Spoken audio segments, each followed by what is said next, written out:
The Jamaica Scorpions fought hard but could not prevent a narrow 2-wicket loss to the Guyana Jaguars in their 8th round Regional Professional League 4-day match at Sabina Park on Saturday. Needing 136 for victory, the Jaguars stumbled their way to 136 for 8 as ace spinner Nikita Miller took 4 wickets as he tried gallantly to keep the Scorpions in the contest. Reynard Leverage, John Campbell, Derval Green and Damian Jacobs also took a wicket apiece as Shanda Paul Hemorrhage with 40 and Kemo Paul 21 top scored for the Jaguars. The Jaguars had earlier dismissed the Scorpions for 212 in their second innings after they had resumed on 170 for 5. Asad Fudaddin top scored for the Scorpions with 70, while Alden Thomas made 36. Despite the result, Jamaica Scorpions captain Nikita Miller credited his team for the fight they showed.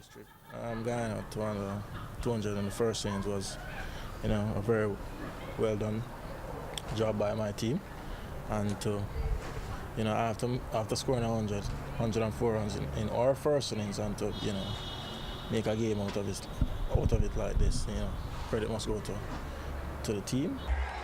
On the other hand, Guyana's coach Eson Crandon bemoaned the subpar batting performance shown by his team in both innings. It came down very close than I expected, and we expected. I thought Jamaica played some very good cricket. We held our nerve for the end to get the win, and I'm very happy about that.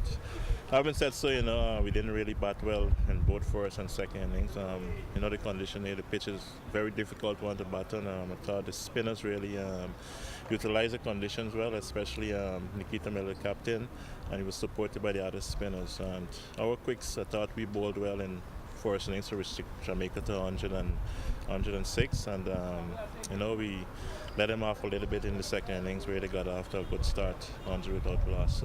But we did well to come back and restrict them to just over 200 runs, and we were able to get the 136 to win.